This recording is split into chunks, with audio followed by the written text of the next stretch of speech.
maybe multiple times in your life, you have gone through something called an identity shift, or some people like to call it an identity crisis. I think both ways can be relatable because there are certain phases in our lives that we go through that question who we are. We question those things that we once believed that we may no longer believe about ourselves.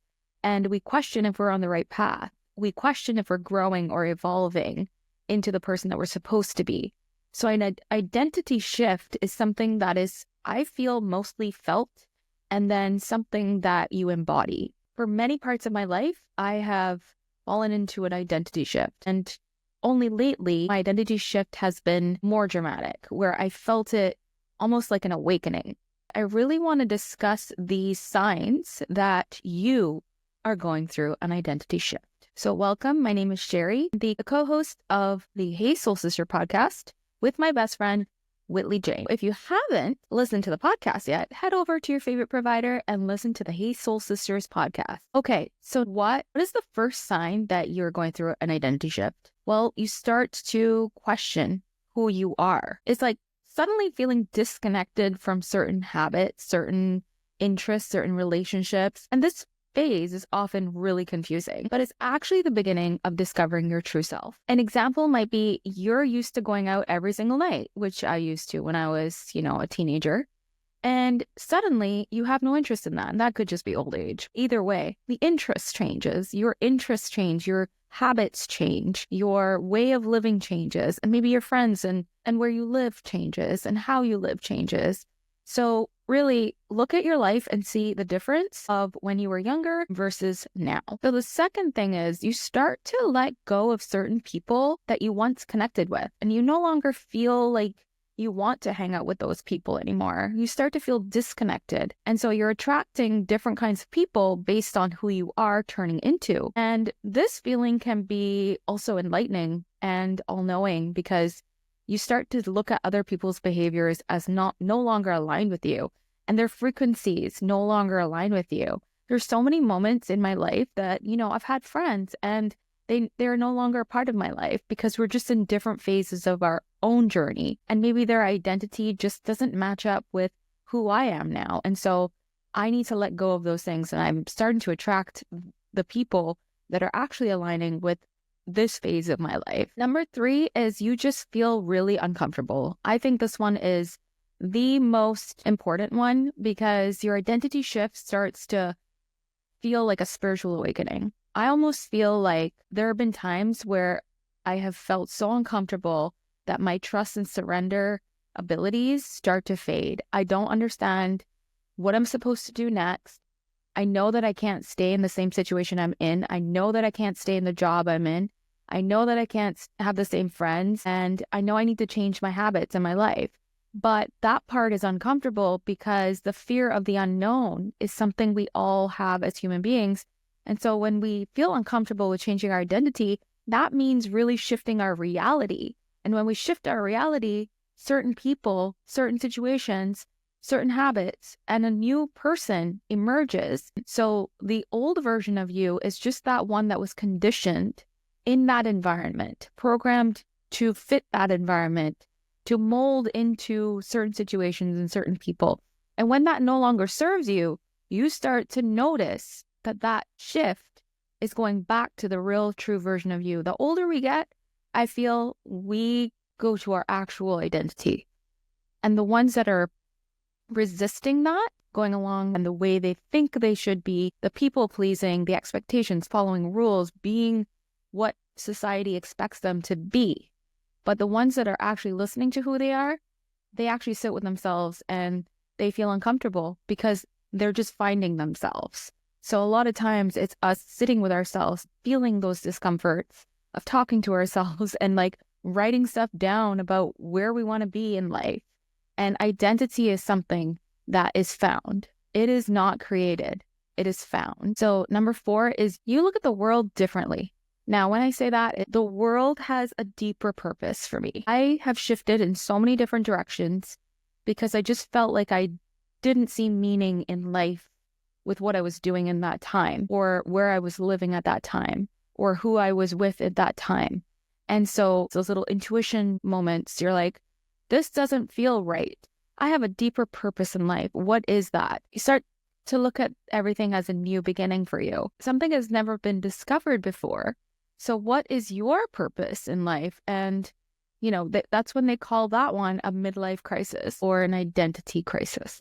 And as uncomfortable as that is, and as scary as that is, it is actually probably the most transformative experience that anyone can go through, because it shows you the truth about life.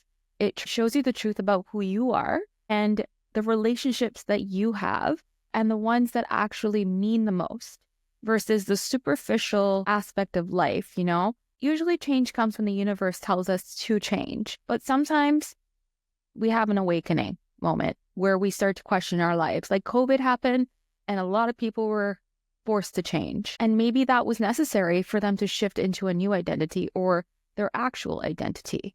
But then there's times where you just don't understand why you were questioning your own identity and what is it about your life that doesn't make any sense and why.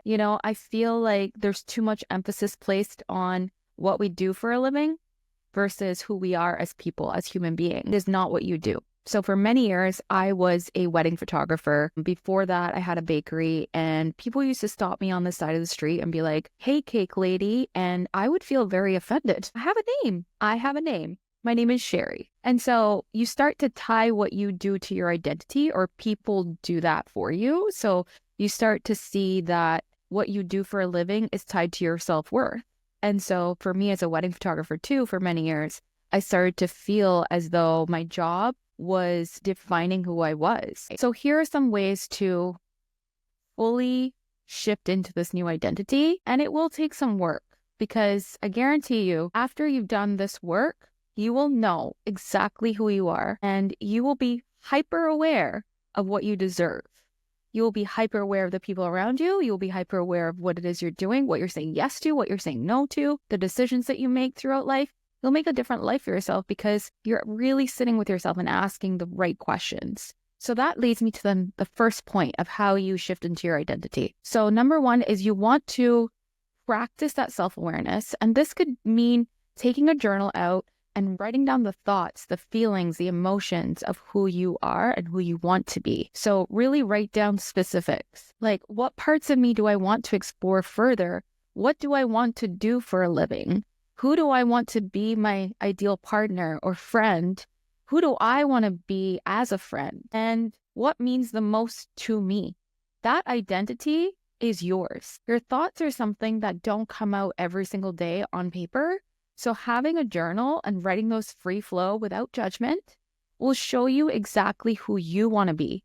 And that is actually the true version of you that you just need to dig into and find and embody. And number two is to just embrace that discomfort. It will be so uncomfortable at first. It's important to acknowledge that this part of the journey is very sacred. And it's also about listening to your own intuition and trusting that intuition. Trusting the truth of who you are, not what the rules are, not what society says, not what social media says, not what all the gurus say. What is your own intuition telling you to do? Because that itself will carry you forward into the person that you want to show up as versus the person that everyone else wants you to show up as. I have gone through so many discomforts of trying to be someone else and fit into those molds of different identities just so I could fit in, just so people could see me. But my true identity comes from my truth. It comes from the moments that I feel are my dreams, and my dreams I hold close to me. And those dreams may not resonate with certain people. And I have to accept that. It's okay, because I will make other people feel uncomfortable as I change, because I'm not on the same journey as them.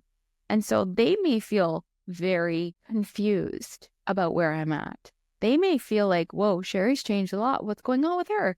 And I'll tell you something. I'm going through a major identity shift right now. And it's slowly normalizing who I am around certain people that is allowing the people that love me to be open to this version of me. So don't hide yourself around the people that love you. And if they shun you and if they don't want to speak to you, that's okay. But most of the time, you are inviting them to open up their own version of themselves because you are being exactly who you are. in that space and normalizing vulnerability. So the next one is you want to build new habits. You want to step in and embody the version of you that you want to be. You want to change habits. You want to change your skill, your routine, the way your surroundings are. You want to clean up clutter. And by clutter, I mean prioritizing what's important to you and what's not important to you, and what skills you want to develop and what routines you would love to have as this new identity of yours. Because the more you can get into a routine, the more you're embodying that true version of who you are, you start to feel who she is. And then you become that. And they say, fake it till you make it. I don't really believe that statement. I feel like it's like, do it until you become it. You embody it. You are believing that that is who you are because you're showing up that way, because you're walking the walk, you're talking the talk. You're being exactly who you want to be. Those words that you wrote down in your journal, what routines does she have? What things has she changed in her life to create her identity? Okay, so this next one is really important. And we talked about not feeling aligned with certain people, certain connections, old friends, things that maybe people that have negative views or, things that drain you. You want to cut those things out of your life. And the reason why is because if we hang around 5 negative people, we're going to be the 6th negative person. So I don't want to be that person. Who do I want to be? I want to be surrounded by positive, uplifting women who support each other and fully live within their authenticity and their purpose. I don't want to go home feeling drained from a conversation. So really look at who you're hanging out with. Pick and choose who you're going to give your time and energy to, because your identity is going to reflect back from that person you last had a conversation with. Now, identity shifts do come with major setbacks like imposter syndrome and comparison. And it is that moment that you have to embrace the discomfort. Because if I want to show up as a thought leader, I want to show up as a coach, I want to show up as helping people, I have to show up with my own confidence and worth. And I can't be looking at social media and looking at what other people are doing, how they're feeling about me, or getting in my head about, am I worthy of this? I know I'm worthy of it. And I think that there are things that you're worthy of. And so your new identity has to show up as that person, and realize that everybody's on their own self-healing journeys. Everyone's on their own journey of confidence and creating the life that they want. If you look at a lot of successful people, they have also gone through identity shifts or identity crises or, confidence issues or low self-esteem or getting on camera. Right now I'm looking into a camera and it's very uncomfortable. But the more you do that and the more you don't let other people distract you or other people's journeys distract you from where you want to go, you're going to be able to really embody who you want to be without caring about other people's opinions, without caring what other people think about what you're doing. As long as it feels authentic to you, then it is the right thing to do. And you really want to go out and you want to take risks. You want to get out your comfort zone, because the more we sit in a box, the more we get in our heads about, who am I? Am I enough? Am I worthy? But you don't get anywhere by staying in your head and asking yourself those questions. It is going out and doing. And sometimes you don't really know who you are until you start taking the action and start to step into that version of you.